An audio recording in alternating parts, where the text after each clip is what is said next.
আপনি তো বদরুলের হাতে নামাতে দিছিলাম। ও আমি মারছি বদরুলে।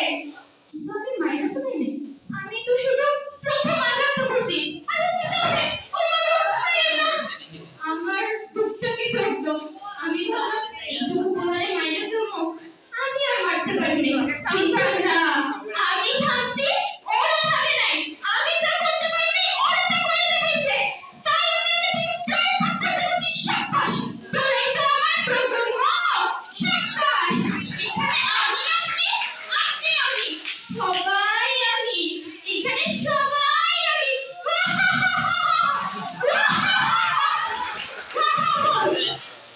কিন্তু আমি এটা বদলাতে পারিনি। মানে বিরাট বড় কামড়া যেত।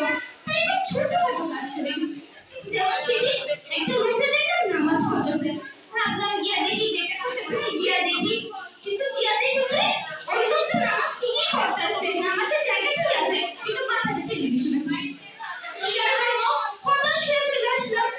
তাইলে কি আমার সব কাজ মানুষই করে দেব? আমার কি আর কোনো কাজ নেই?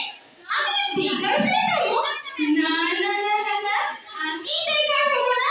আমার অনেক কাজ আছে। আর আপনারা আপনারা কি পাইছেন? আপনাদের সাহস কত করে বলেন তো? কোথায় কোথায় শয়তান বলে গালি দেন? শয়তানের বাচ্চা, শয়তানি বড়, শয়তানি নাকি? এমনটা করবেন না। আমারও তো মান ইজ্জত আছে। আমি বলতে দিতেছি, মানুষের সাথে শয়তানের কোনো তুলনা হয় না। আর যে বেটারে শয়তান বলে গালি দিছে সে করছেটা কি? বলে কি করছে? তুই যেটা মিথ্যা কথা বলছে, আমার বাড়ি গালি দিছে, লজ্জাটা খুবই তো করছে। আমি কি করি? আমি আমি শয়তান। আমার সাথে মানুষের কোনো তুলনা হয় না। আমি শয়তান।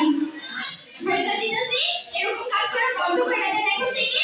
আর কথায় কথায় শয়তান বলে গালি দিবেন না। আর এখন আপনারা যা করতেছেন, এটা তো আমার ভয় লাগতেছে। দেখা যাবো কিছুদিন পর মানুষই শয়তান হয়ে যাবো। মানুষের কাছে শয়তানের নাম ফেলবা যাইবো।